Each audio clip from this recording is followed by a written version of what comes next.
Hello and welcome to any combo lords joining me here today. We have just passed 90,000 combo lords on this channel and rising. Although when I do my streams, sometimes the first time I put them out when they're first on people's page, there are some subscribers who unsubscribe because they just watched some short about some silly thing and didn't want to see my long stream about math whatever that's in the math title on a lot of them.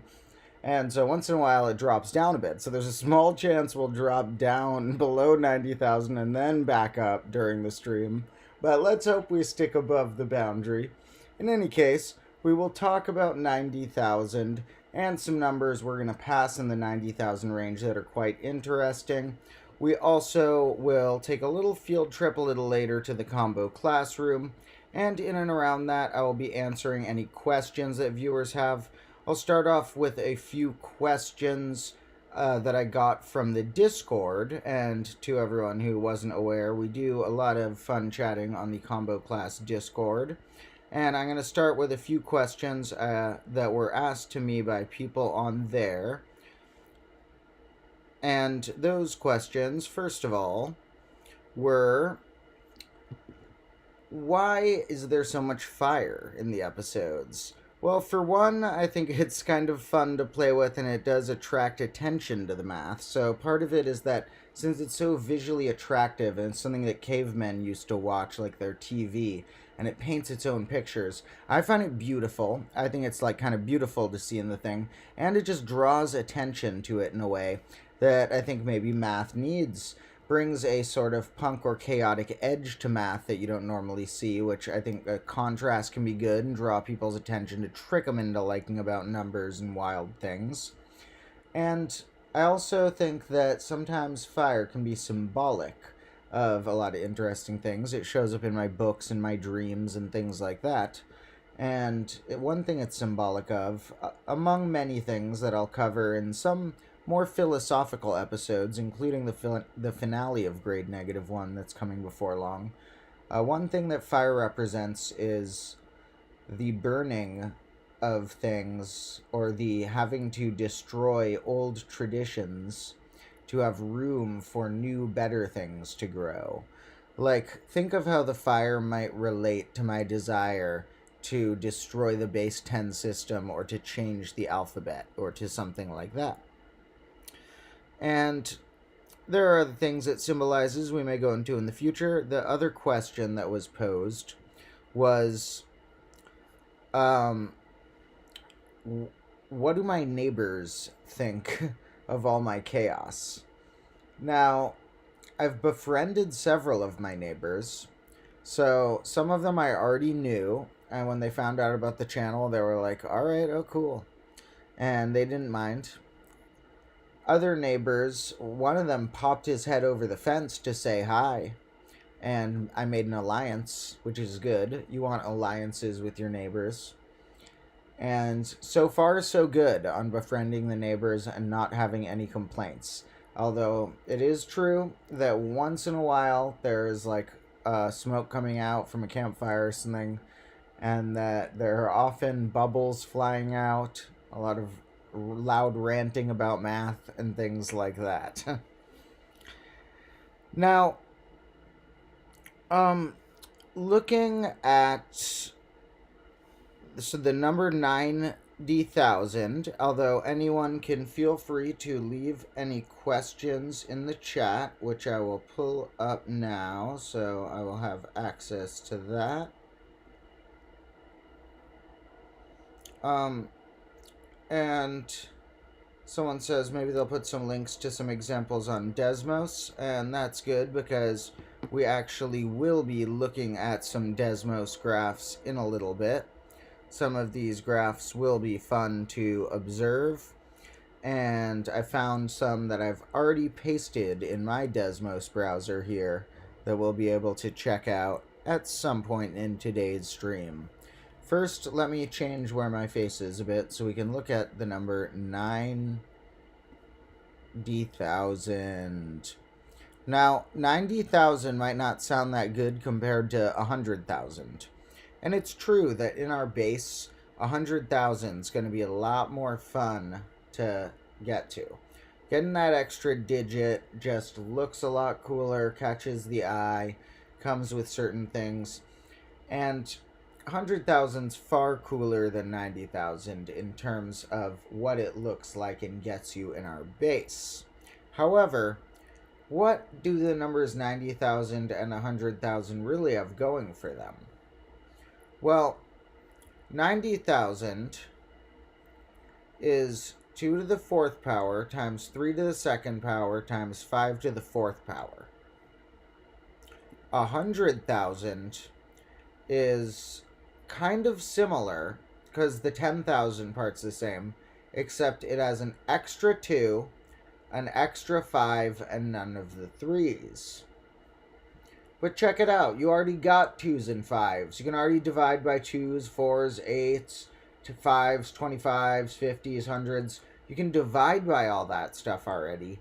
And divide by 3s, and thus 6s and 12s and all that. Here, you can't divide by any of that good stuff. No 3s, 6s, 12s, 9s. So, when you're looking at divisibility, which is one of the key traits, while 100,000 has a neater looking prime factorization, 90,000 is way more applicable with that threvenness. You can allow that doubly threven in the number if it means sacrificing having another 2 and 5 in the mix. And if you say that, well, this number looks like it's some cool hyper power of something, while it is a mega power of 10, 90,000 is also a square number. It's 300 squared.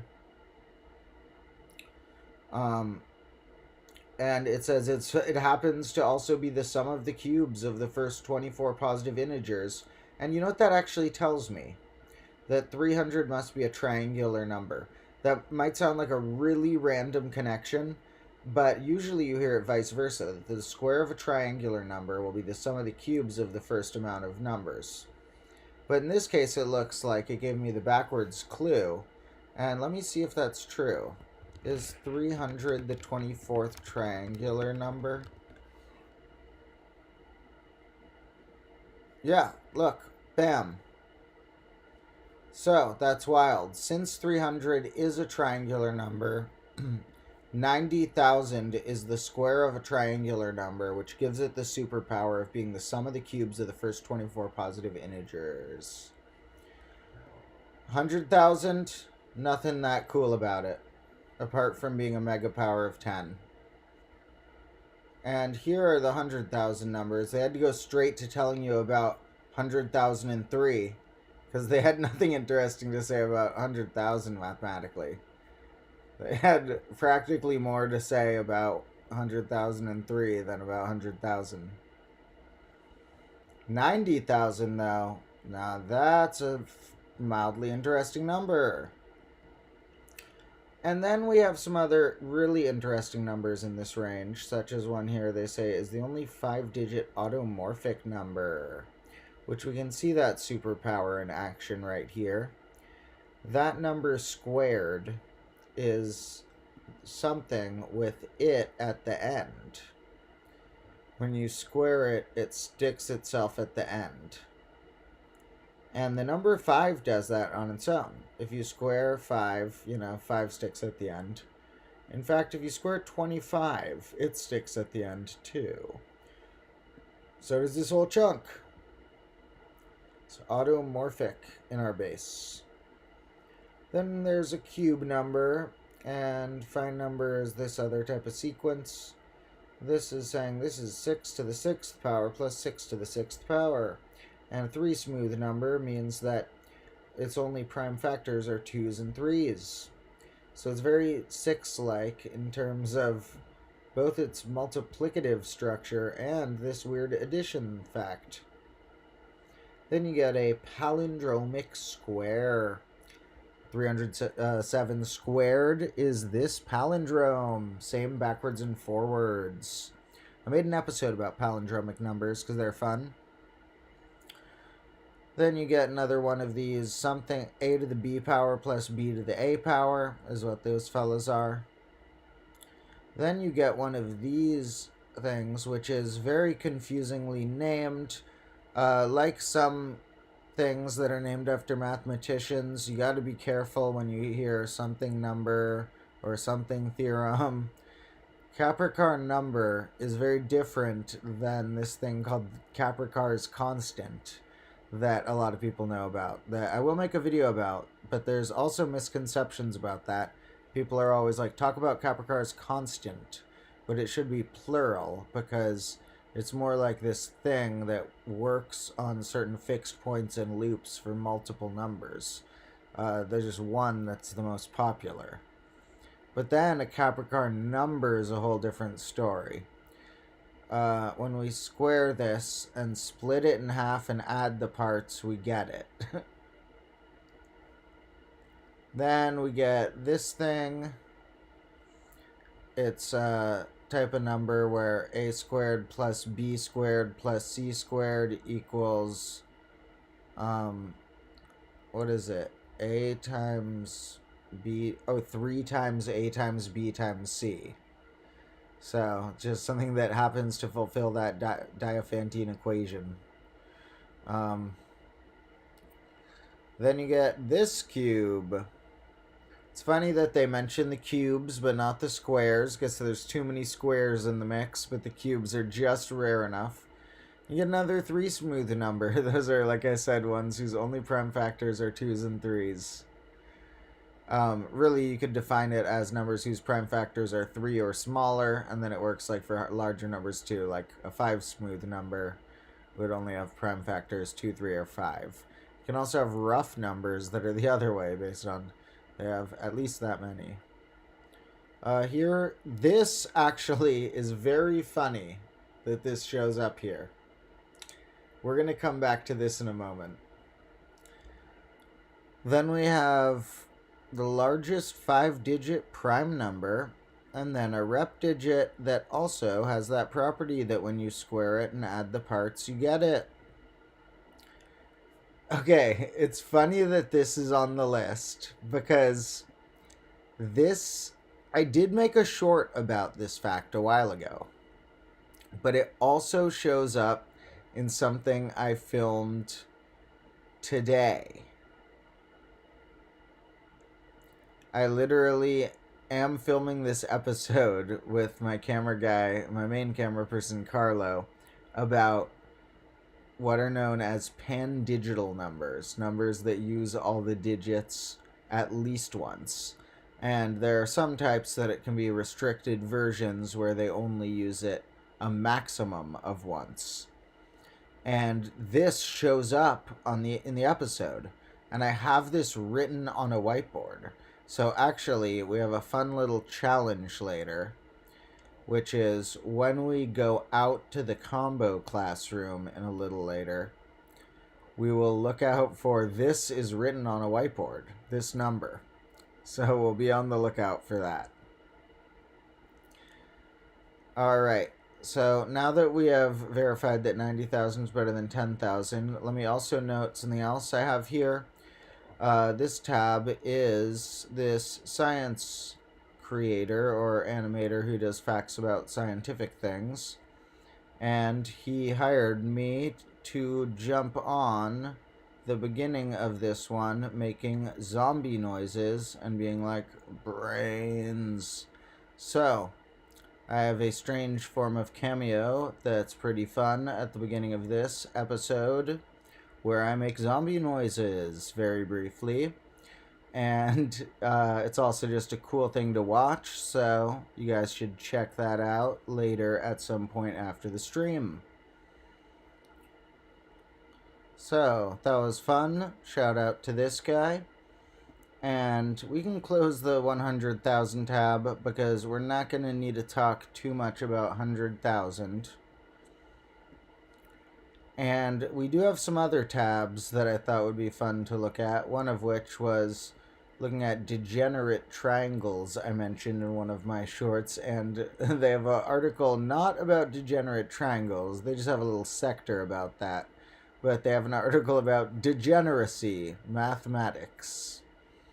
But first, maybe we will look at one or two of these graphs that I did that are pretty cool. Someone mentioned a formula for the rep units, and that is in one of my episodes on the main channel about hyper 11s, as I call the rep units as a nickname.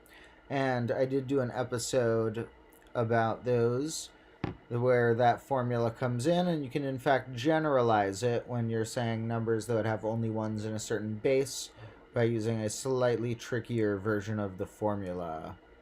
And hello to everyone here.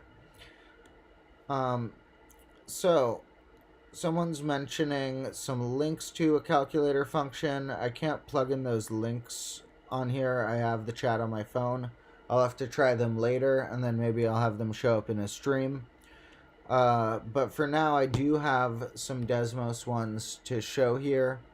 Sorry, I can't plug in those links from my phone onto the stream. But what I do have here are some modular ones I was playing around with. So let's first get a refresher of how a modular function would work on a graph.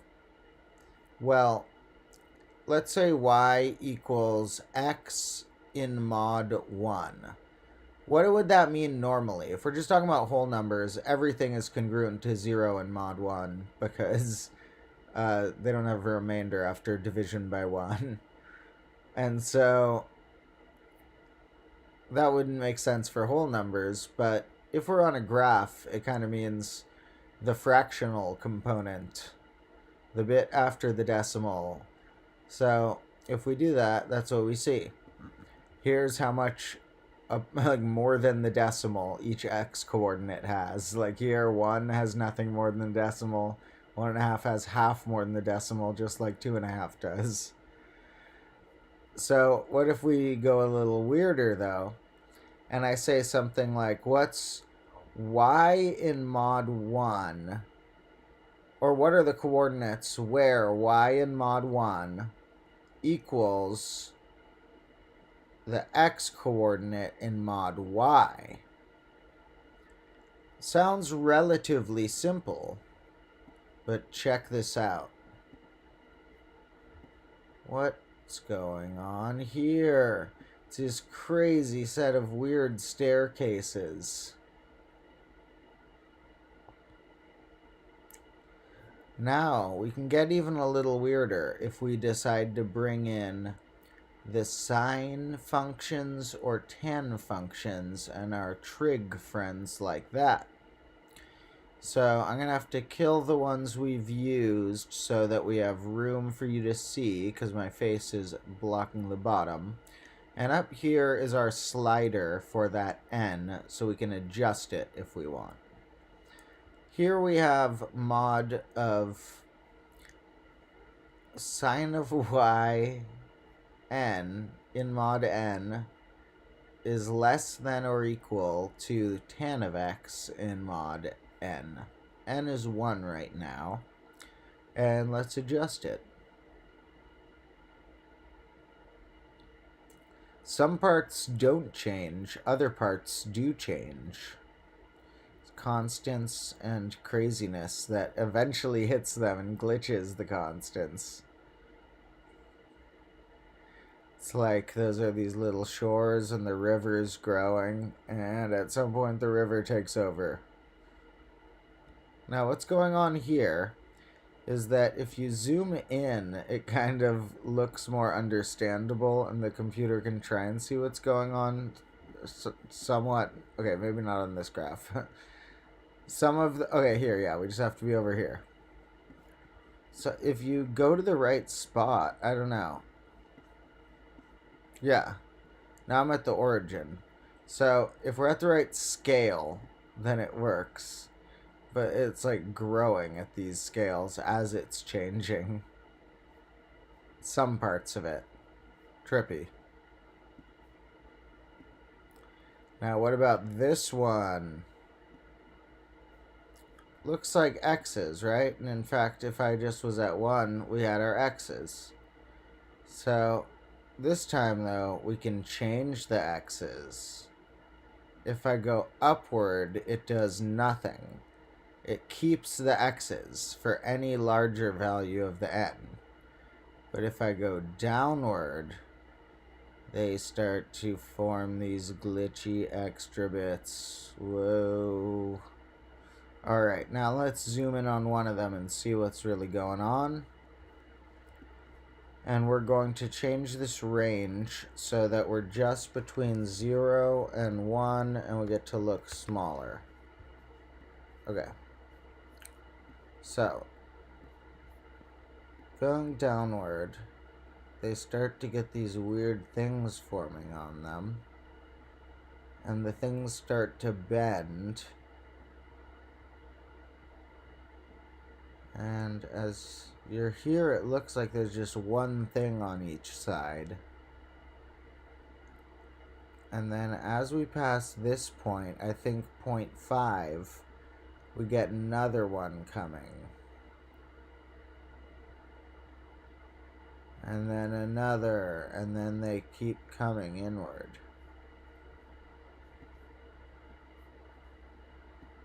That's wild.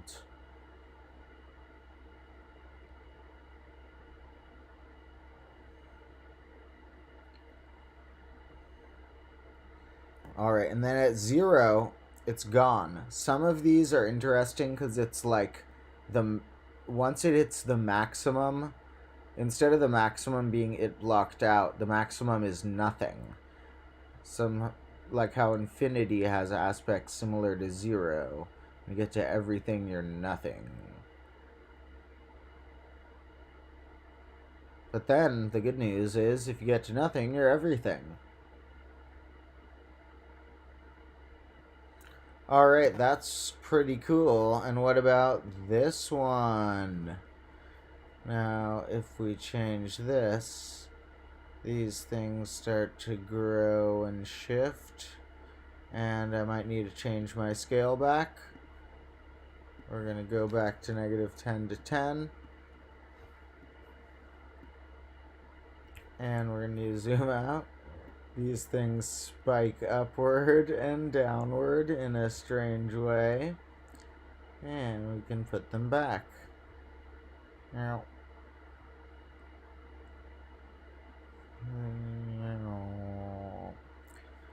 And what about this one? And what about my cat who just jumped in the window? Dandelion. Who's a good dandelion? That's a good dandelion. Isn't this the nicest cat? Dandelion always comes to join us for these room streams, and he's such a nice fellow. He's a creature of pure love. So, we'll get a little cat meow. Now, I will go back to the comments for a moment, but I don't think that anyone has any crucial questions while I desmos. Remember that if you have any questions, I called this a Q&A as well. But it's also fun just to look at some graphs and pet the cat and visit the classroom in a little bit. Now, looking at another one. This one has a crazy hard to calculate area. And you want to see something really interesting is when we're down here, there's none of that. As we slide this up, and can you guys see Dandelion as well? You deserve a view of Dandasaur. So, as we slide this up,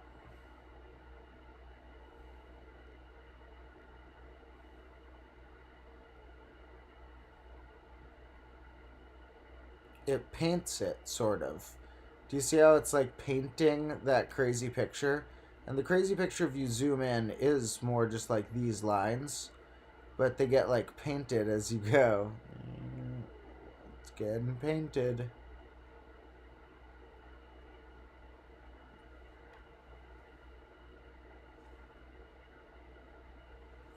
Alright, and one more that I have here.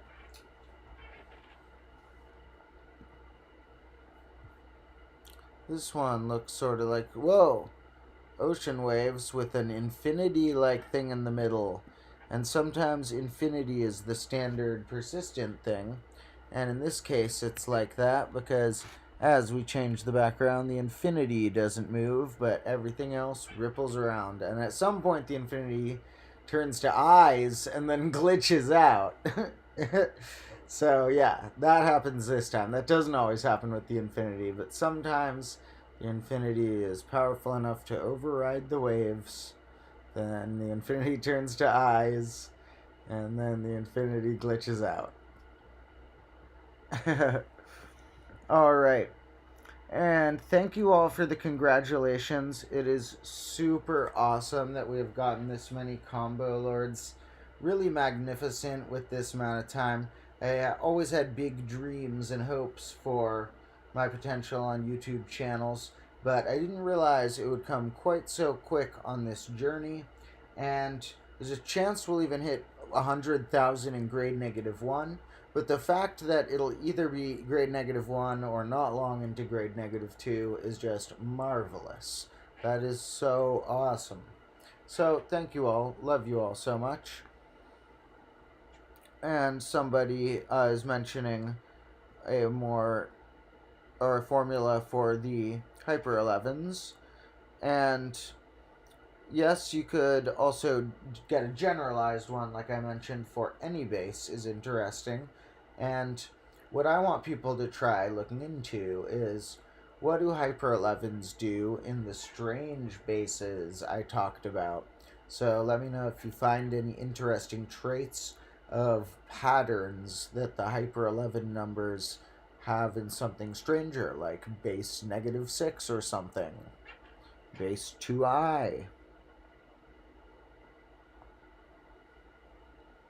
So, there's a recommendation here. Maybe a few people have left them. I'm not going to be able to get to all the recommendations, but I can plug this one in. Of course, while I try and pet Dandelion too, because he's too cute. So, someone's suggesting a polar coordinate one.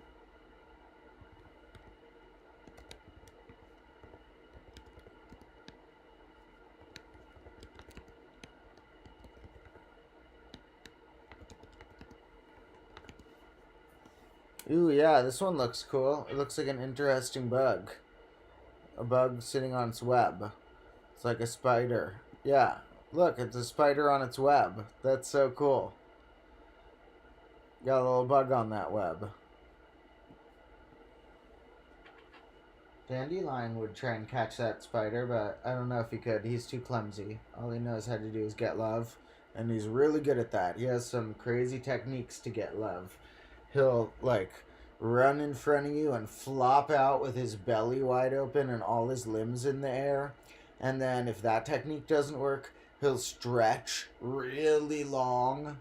And one of those techniques always works. He always gets the pets that way. So he's secretly a genius and a mastermind. So, thank you all so much for joining me on this combo class stuff. We are going to, before long, take a little tour out to the combo classroom. Obviously, it's quite dark out, as you might be able to see, and I have no idea what time zone you fellows are in, but for me, it's 11:30 p.m., later than I normally do a stream. In fact, my second stream today, but that's because we just hit that 90,000, and that was pretty fun. So, we're going to go out to the combo classroom, but it will require some light. I do have a flashlight on my phone, but what'll be much more fun is to see if a candle or two might do the trick. So I have some candles here. And in a minute, after Dandelion is done eating his pets, we will go out to the combo classroom using a few candles and see what it looks like at night when you're in the middle of filming a crazy episode about pandigital numbers. So there's some extra cool stuff in the classroom right now because it's mid-film. I mean, it's not being filmed this moment, but it's in between parts of an episode, so there's some cool stuff out there. Hi, Dandelion. So, anyone feel free to leave any questions or thoughts. We're also going to need to keep an eye out for this number is on the back of a whiteboard, or I guess who says which one's the back and which is the front? These ones are little whiteboards that each side's identical. But on one side is this, and on one side is this. So keep an eye out for those numbers. And I will too, so we can see if we can get a little Easter egg of those in the video. Although Dandelion is being too cute right now, and it's going to be hard to leave him.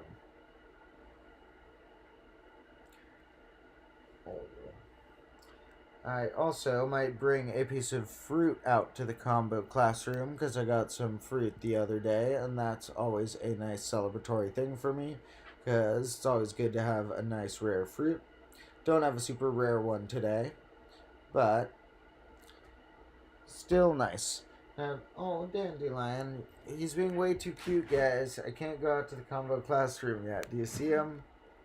Look, how could I go out to the classroom yet? Okay. I'm gonna go outside for a little bit, Dandy. We named him Dandelion because he's as fluffy as a dandelion, and he's dandy, and he's a little lion. But we didn't even realize he was going to grow a huge lion mane. So it really fits him because he has this big puffy mane. Alright. So, Dandelion, we're going to go outside. Maybe I'll see you out there. And in the meantime, I'm going to need to switch you folks over to just this screen for a moment so I can walk us outside. And you guys can reread about all of these facts about numbers in the range 90,000 to 99,099.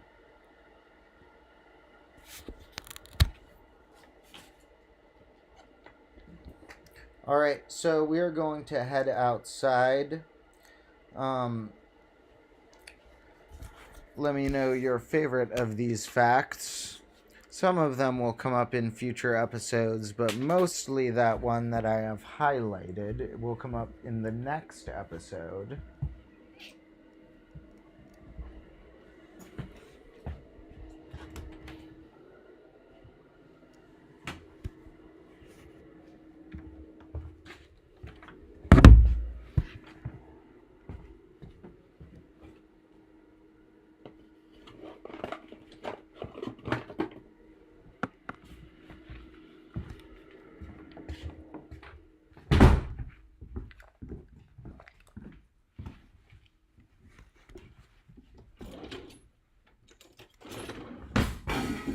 Uh-oh.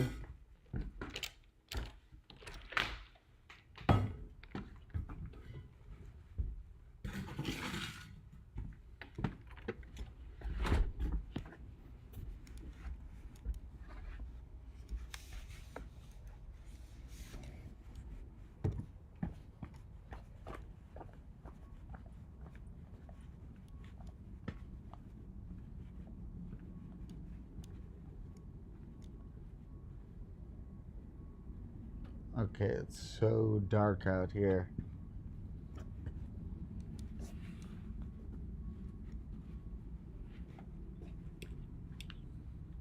Okay.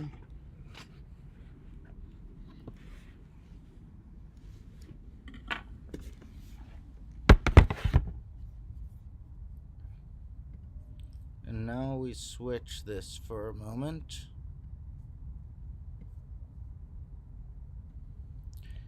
And light a candle and see what it's like out here.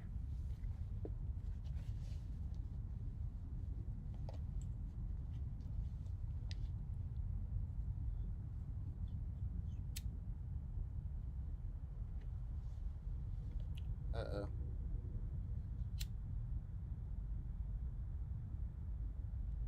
And everybody, do not play with fire, even though you see me with it once in a while. Do not copy. So, here we have some clues. I'm not sure if you can see all of them, but you can notice that there are some pandigital numbers hanging around here in the combo classroom. In fact, if we look up there, they're all over lurking.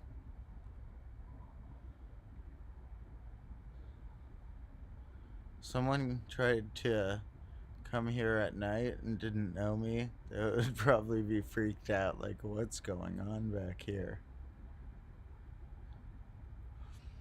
So, put it on top of this pandigital number, and we can appreciate our outdoor classroom a little bit. Got a lot of our clocks back there, although yes, we do need to go clock hunting again soon. We got our nice staghorn fern over here. This magnificent plant. And all of our good, cool combo class stuff, like some abaci, of course, and various equipment like that. We'll be cleaning up for grade -2, and it will look like a fresh restart mostly, although of course the dice and the clocks and stuff will keep accumulating. And you'll just have to wait and see how long the next desk lasts. Now let me take a peek at our chat to see if anyone has any thoughts, questions, or requests or anything. I also brought out yeah, I'm doing thing. I also brought out one more thing, which was the piece of fruit, but we can also one moment. Yeah, we can also work on whatever out here.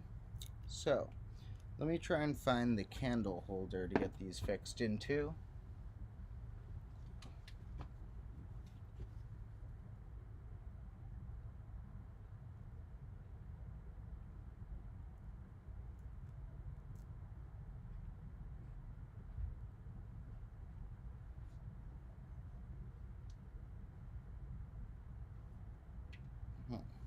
Let's see if that's possible.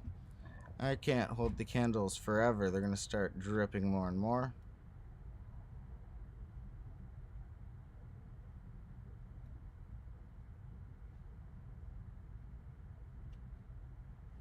Oop. Yeah, maybe I'll just hold them for the time being while we're out here. So, a little more of a quick tour, and then we'll head in before long. Here we got some bubble making stuff, and just in case it's still working, we'll try and see if one can be generated.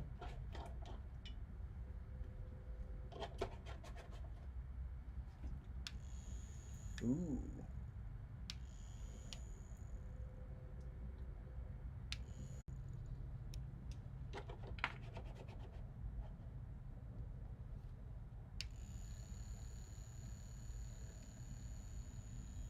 Yeah, little ones are fun too. Ow, ow. Starting to drip. Okay, so we might actually head back in to do the rest of our chatting because it's hard to light up this zone very much.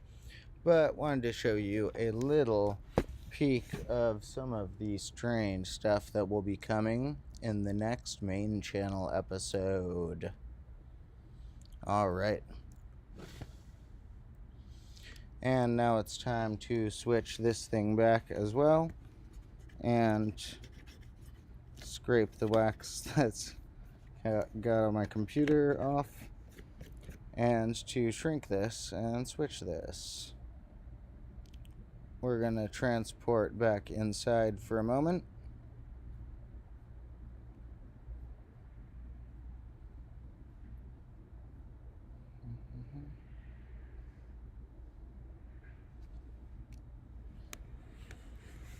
Uh-oh, gotta make sure I don't crash.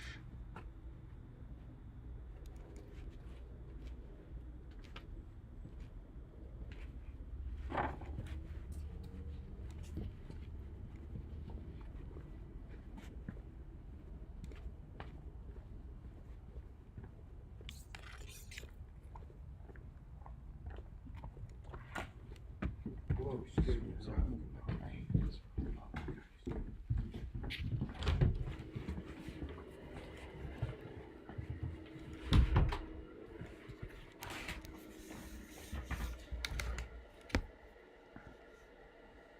Alright, and we are back here, even though somewhat in the back there twice. So let me see.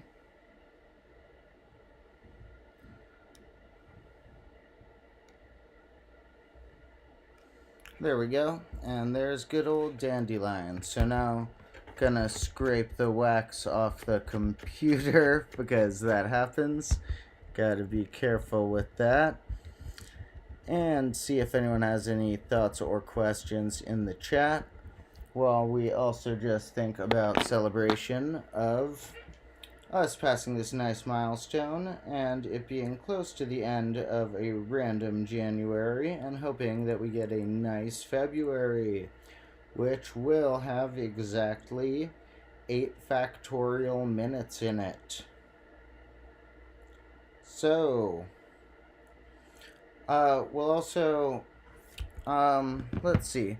First, we'll get a few more pets on Dandelion to make sure he has gotten all the love he needs, because he's a creature who needs 1,000,000 pounds of love. And I'll do that while I check the chat. Oh yeah, Dandelion is the cutest ever. Let me... Oh, sorry, Dandelion. I dropped my phone with the chat and it spooked him. He's very... Sorry, Dandy. He's very easily spooked, but he's also very willing to go back into love mode. And Dandelion does have a twin brother and an adopted brother. And he is the fluffy one, though. The others are silky. They are very helpful, and without them, I may not have had the motivation to continue through combo class and make all of this stuff so quickly and productively. Because in between that, I needed them to calm me down and center me. So, they are partially responsible for combo class's success. So, other pets are fun too. Another theoretical pet I was thinking of getting is I have this empty fish tank thing. Wasn't sure if I wanted to get fish. I had fish a while ago when I was a kid, and they can be kind of boring, even though it can be cool. Like, I like seeing fish. I don't know if it would be my top pick of a pet. Then I was in a fish store for fun and saw some aquatic frogs, and they looked pretty cool. These little frogs that technically breathe air, but they need to do it so rarely they just hop up to the surface every once in a while, and usually they're just chilling underwater, and they're just these little aquatic frogs that jump around down there. So I'm gonna look at trying to get the right filter and stuff for that, see if that's possible, and see if it's possible to get some aquatic frogs in here. That'd be pretty sick, huh? Alright, so let me check where we're at. This time I'll drop it to spook my friend over there. We may get more visits from Sage sometime, but we haven't gotten too much of that recently. Someone says maybe they can get combo class bonus for the wonderful math of desmos. We got that a little earlier. We did some desmos, unless you're referring to something else. But that's always fun. There's always a chance we could come back to that, but that may be the main focus for another day. Often something that I like to include in the agenda. And mostly I just wanted to make this stream to say thanks, show you guys the nice cat around here, and take that little nighttime tour.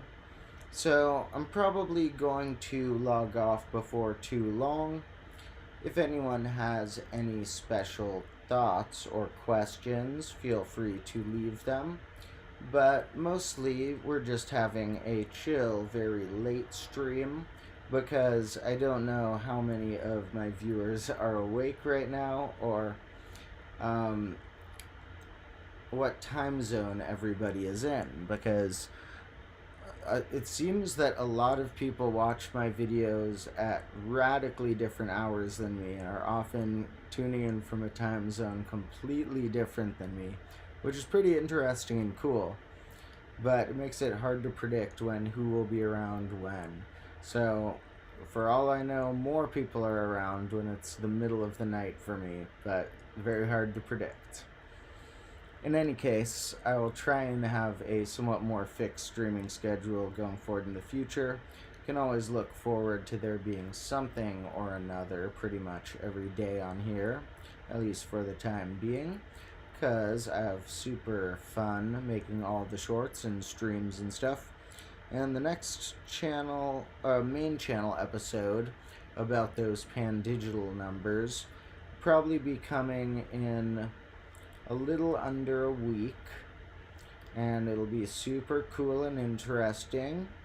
And even if you think you know the facts about the pandigital numbers, we're going to go down not only a bunch of fun facts, but a whole rabbit hole of what it means to be a pandigital number in different bases. And so that'll be quite fun.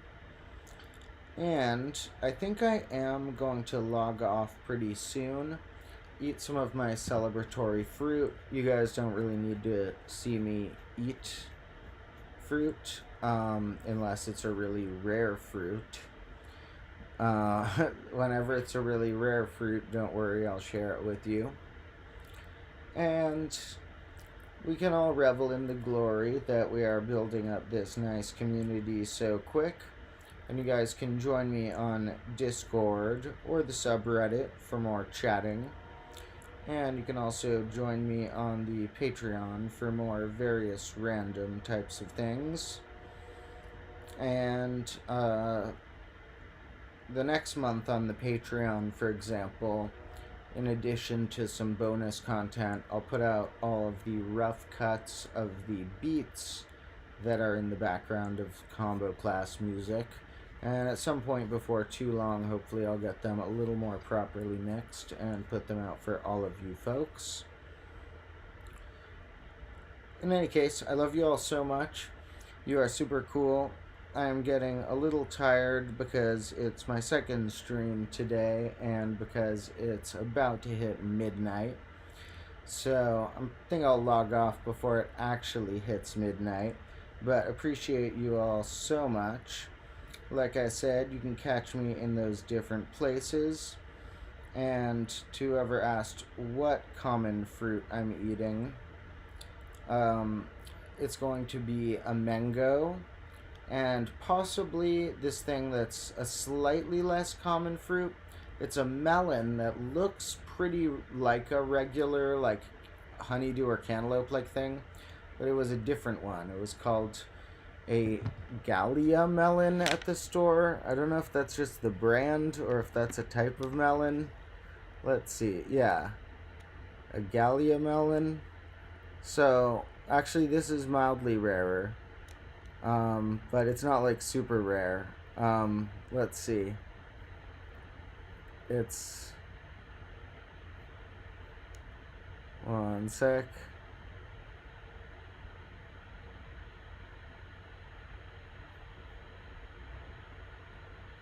Oops. It's this thing. The Gallia melon. So, hopefully that's on the screen in a good enough spot. So, they are not particularly difficult to grow. It's a pretty vague, not super powerful sentence for the Wikipedia article.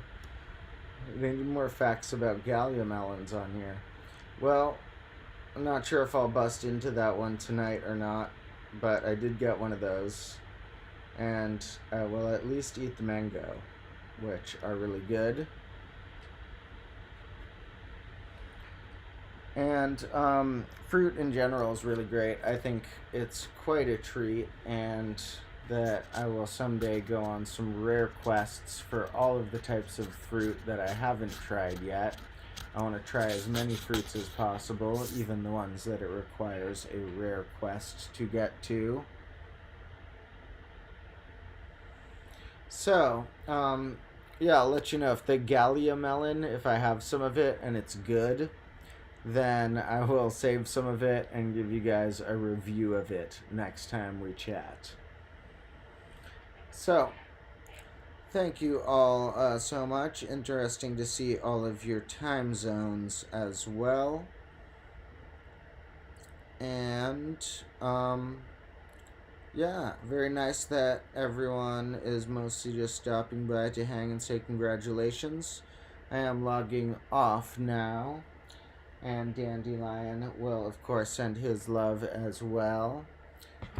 You can, if you're in the Discord, there's a little reaction picture of Dandelion that you can react with Dandelion, like in a really silly pose to people's posts. Just saying. So, love you all so much. I will catch you guys again very soon, and hope you have a super combo and awesome day or night based on all these different time zones.